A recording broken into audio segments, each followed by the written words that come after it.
What's going on? This is Ryan with Automatic Comics, and up next we are going to talk about the top 10 surprising sales I saw last week. Stay tuned.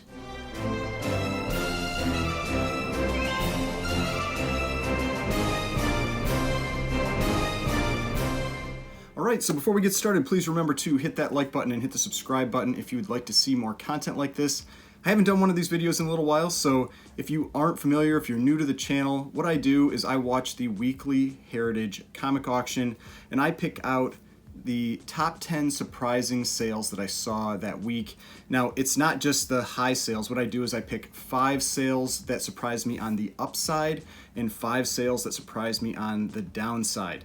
And so that might give you a little idea about some of those real big sales, the books that are having some really outsized surprises on them. And then you've also got the lower sales, maybe some books that they might be trending down, or just somebody got a great deal on that book.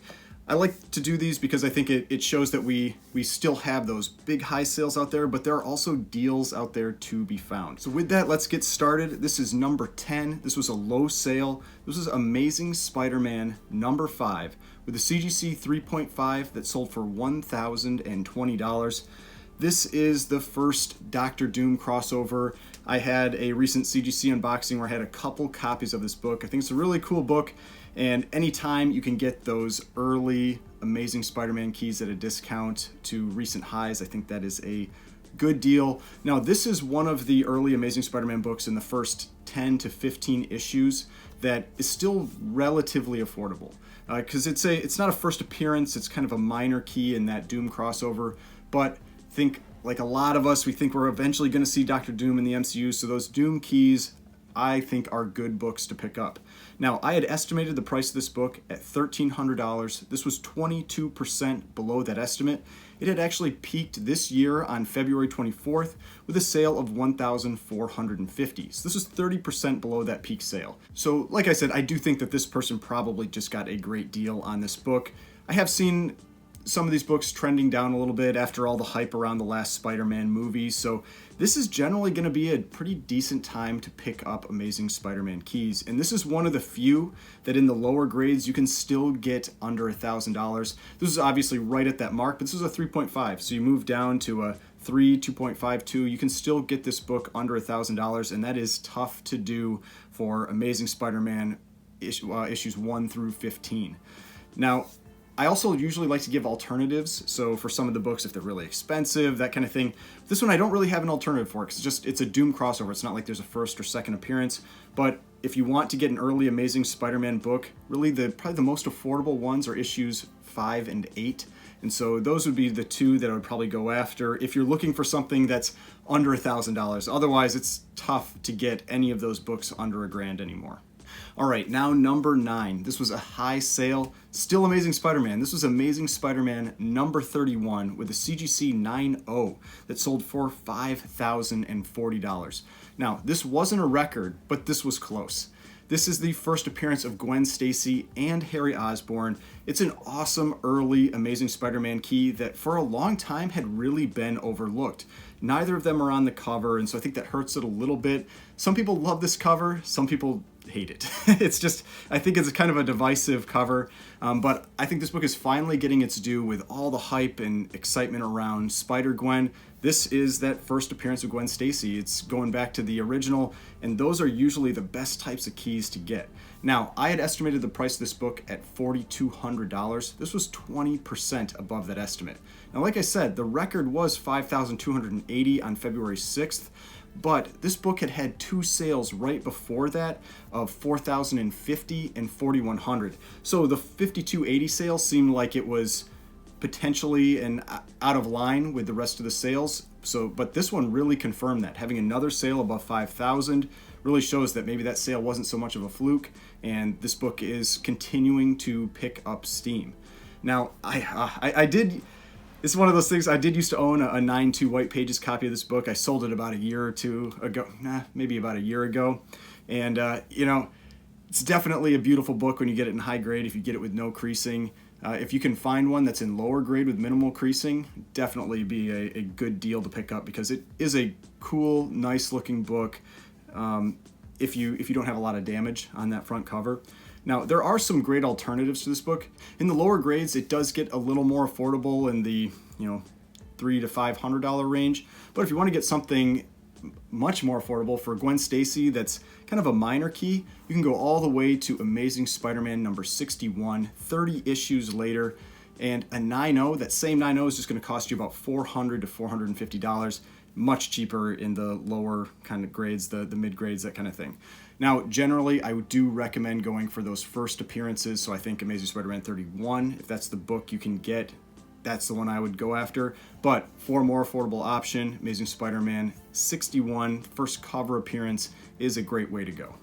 All right, now number 8. This is a low sale. This was Conan the Barbarian number 1 with a CGC 7.5 that sold for just $456. Now, this is the first appearance of Conan the Barbarian, has a classic Barry Windsor Smith cover. It's also the Marvel equivalent of Green Lantern 76. If you watch my last CGC unboxing, I had a Green Lantern 76 in there. It is considered one of the books that started the Bronze Age. Now, that's the book for DC. This is the book really for Marvel. Now, this book has been on a roller coaster since last year because during the comic boom, it was kind of like everything went up. Every key went up regardless of if there was any real reason for it to go up or not. And this one has really been coming back down since then because there's not a lot driving the prices in that book. It's still a great key. It's a first appearance of Conan Barbarian, Bronze Age, a book that started the Bronze Age really for Marvel, but there's not really anything like movies or shows or that kind of thing really continuing to drive up the value of the book because it had gone up a lot. And so I'm not saying that the only thing that can move up the value of a book is TV and movies, because I think sometimes people think I'm saying that. I'm not. I'm just saying that this book went up just as much as other books that had that kind of spec value behind it, and there's just that piece of it isn't there.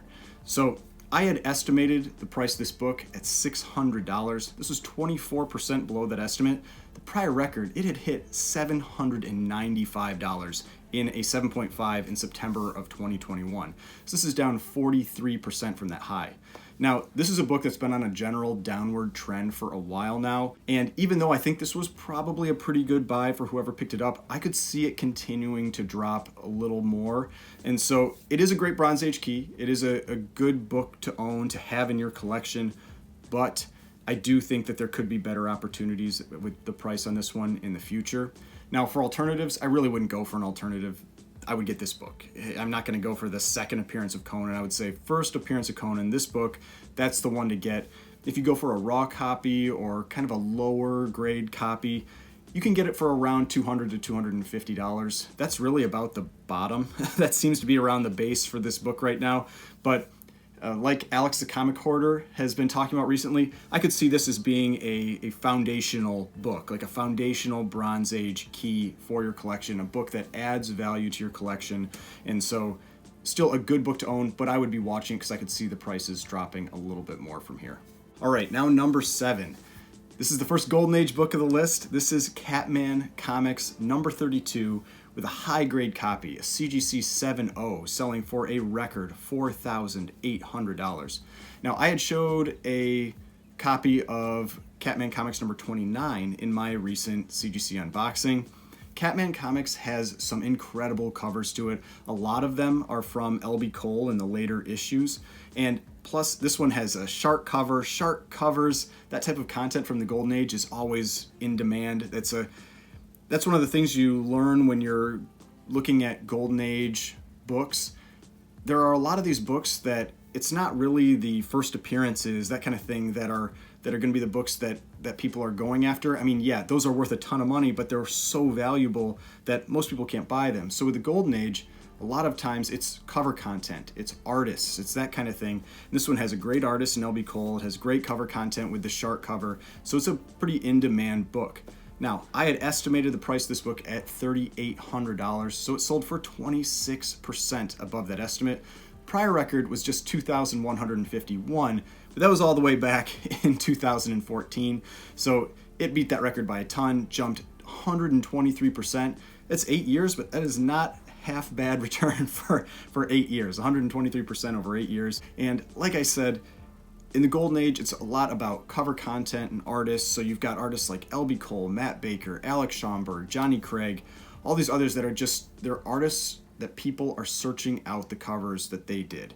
And this is just an example of that. Now, for alternatives, the Golden Age can be very difficult for alternatives like this. It's hard to say, just, oh, go get this other L.B. Cole cover. So what I generally recommend people do is if they're really interested in this type of book, they should try to look up other books by that artist. Look for similar covers, things that they might find interesting, and that's where I've recommended these in the past, picking up these Gerber photo journals, and they're just basically page after page of like every cover ever from the Golden Age. There's a couple exceptions that aren't there, but it's just all of them basically. And this is how you can really familiarize yourself with the Golden Age. Find those books that you're really interested in, because that's the tricky part with Golden Age. There's only so many copies out there. They don't sell all that often, and so you should really kind of have a pretty extensive list of books that you might be interested in, and then just keep an eye out for all of them, because you never know which one's going to pop up for sale. You can't really be quite as picky with the Golden Age, because you don't know how often some book is going to be for sale, what grade's going to come up, what the price range is going to be. And so I recommend books like that, having a kind of like a list of books that you're really interested in, so when they do come up, you can have like a flag on eBay or something like that and try to go after it. All right, now number 6. This is a low sale. This is Walking Dead #1 with a CGC 9.6 that sold for just $1,440. This book has been in the spotlight for a long time now. Generally follows the trends of the seasons. When the new show season comes out, it goes up, but then it goes down, that kind of thing. Now, honestly, for me, I'm not quite sure how I feel about this book. I know it's been in like the general public eye for a long time, so it's probably pretty established as a modern key. But I mean, like anything, if the show ends, if the extended universe of shows end, I could see this book dropping off. But I don't think the value is just going to go away completely. I think it's still going to have a pretty established value. Now, I had estimated the price of this book at $1,900. This was 24% below that estimate. The prior record was $2,850 in August of last year. And so that really shows you this price. I mean, this is almost half of what this book had been selling for just less than a year ago.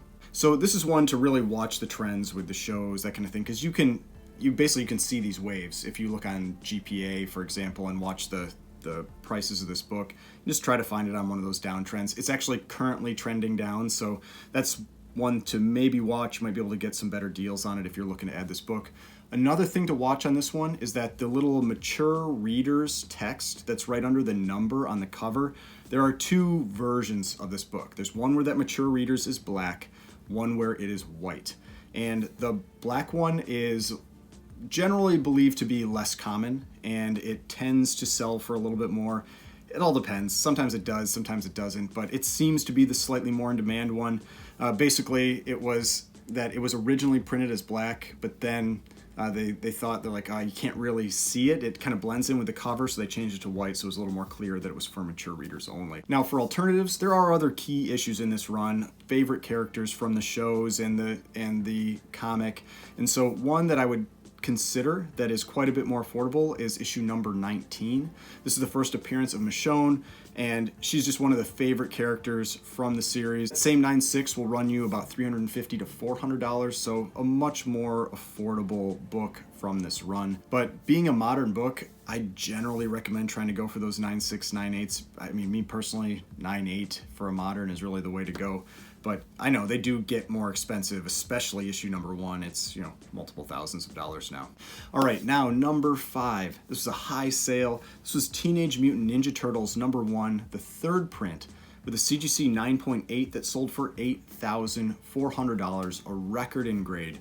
I was actually considering going after this one because before the live bidding started, the price had actually been relatively low for the book. I mean, it was a lot of money, but still relatively low. It was a little under $5,000 at that point, but it rapidly went up when the live bidding started.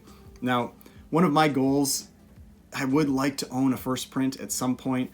I made an attempt earlier this year to raw a book, but it went a little higher than I was comfortable paying for it. But the prices on TMNT 1 in general have been dropping. Actually, a lot of the Teenage Mutant Ninja Turtles keys have been dropping, and so I think it's actually a pretty good time to start going after these books. Now, there are exceptions. It seems like the 9/8 on average tend to be keeping a pretty strong price, but in general, I've been seeing a lot of these early books, the first 4 issues, Raphael 1, those kinds of things. The big magazine format size books have been dropping in price. And if I've learned anything from the history of the Teenage Mutant Ninja Turtles books, when they are dropping in price, that is when you buy them. Because over the long term, these books just trend up. The print runs were just relatively low compared to the demand for those books. And so if you start getting discounts or you see the price of the book dropping, that's when you pick them up. So like for me, I picked up a copy of number 4 recently. I picked up that the layered white variant of issue number 3 recently. So I'm definitely on the lookout for these if I see them going at discounts to prior highs. Now, I had estimated the price of this book at $6,500. This was 29% above my estimate. The prior record was $7,700 from just on May 7th, but this book had been quite a bit cheaper just a couple months ago. There had been a sale of $3,863 and $3,900 in February and March respectively. So the real recent May sale of $7,700 was kind of out of line with what those prices had been. So I wasn't sure if that was actually going to hold or not, but clearly it did. It beat that prior high by 9%, so this was a big, big sale for that book. Now, for alternatives, the great thing about issue number 1 of Teenage Mutant Ninja Turtles is there are a ton of prints of it. I think there are 5, maybe 6 prints. I know of the kind of like earlier prints, it's 5. I think there were some like real late ones where you got up into like the 6th print, but if you want one that's actually the magazine size, the latest you can go is the 3rd print. That's this book. After that, they move down to normal comic size. But for the 3rd print, you don't have to spend thousands of dollars. Mid-grades are going in the $600 to $800 range. It has that same look as the 1st print. There's a little minor differences to it, but really from a distance, you can't tell the difference. But considering a 9/8 of issue number 1 first print is over $250,000 now, $600 to $800 to have something that looks pretty similar, is not a bad deal. All right, now number 4. This is a low sale. I thought this was a really interesting one. This is Batman number 1. Yes, the Golden Age Batman number 1, but it was the 2nd page only. And it sold for $5,040. And yes, $5,040 was a low sale for this individual page. Now, there aren't very many books out there where an individual page can command this kind of money, but Batman number 1, first appearance of Joker, first appearance of Catwoman, is definitely one of those books. Now, I almost bought this one. I didn't really have the cash on me at the moment, so I couldn't bid on it, but I wanted to buy this page. Because, at $5,040, like I said, this was cheap compared to prior sales. I had estimated the value at $7,000. This was 28% below that estimate. The prior record from just January of this year was $8,899 for this page. But that had been a big jump from the prior high from last year of $6,321, which is why I estimated it around $7,000. But still, at $5,040, this felt like a great deal for this book. Especially being 43% below the record. Now, the reason this page is such a big deal is that this is the first time you see the Joker ever. He's not on the first page. The first page is just Batman, but the second page is where you've got this big, image of the Joker. That's the first time you see him in comics. So that's why this page specifically is probably the most valuable page in the entire book. A lot of the other pages are still going to command around $1,500 to $2,000. First page with a really cool Batman image will get a little bit more, gets up around $5,000. But this is the one where this is really the big page for this book. Now, this is not something where you can pick out alternatives. It's an individual page of a book that's very valuable for a very specific reason. But if you wanted a different page from this book, they do come up for sale periodically. Like I said, you're generally going to have to spend around $1,500 to $2,000. All right, now number 3. This is a high sale. This is Avengers number 57. This was a CGC 8.0 that sold for $1,320. Now, this was not a record, but it was close. The prior record was $1,325, just $5 more. And that was back when all the hype was going on around WandaVision and everything. And this book was just spiking like crazy. So it's interesting to see this book having a sale up near those prior highs again. Now, this is one of those things that I say it's good to look for when you have hype around a show that drives up the prices in a book, and then after the show ends, you kind of have this big relaxation by people where everybody's trying to sell their books and prices fall down quite a bit, even for keys like this. And so that's when you have your opportunity to pick these books up at a discount. Don't buy into the hype, as the show's going on. Wait until after the show's over, pick it up at that discount, and then if it's a real key, if it's a key people really want, which this one is, it's awesome cover, first appearance of Vision, and it's going to eventually trend back up, and that's what this book has been starting to do. Now, I had estimated the price of this book at $1,000, so this was 32% above that estimate. For this one, I wouldn't really recommend any alternatives. If you want to go for a first appearance of the Vision, just go after this book. It gets a little more affordable in the lower grades, around $200 to $400, something like that, if you get down into the lower grades. But even if you go for a lower grade copy, I'd recommend trying to find one that has minimal creasing on the front cover. This book just looks amazing when it has very little creasing on it, and so maybe try to find one that has maybe some spine damage or damage on the back that lowers the grades, so then you get a better price on it, but still has a very presentable front cover, because that black, red, and white cover just really pops, especially when that front cover looks clean. All right, now number 2. This was the most surprising low sale that I saw for the books that I was tracking in that auction. This was Wolverine number 1, the limited series newsstand, with a CBCS 9.8 that sold for just $660. Now, part of the reason I picked this one was because I often have people ask me on like Instagram, YouTube, that kind of thing, why don't I send books to CBCS? Because if you watched my recent Instagram posts, one of my sets of books that I recently got back from CGC, there are a bunch of kind of like little small cracks on the side of the cases. And people are like, well, why don't you send it to CBCS then? This is why. This is why I don't send them to CBCS.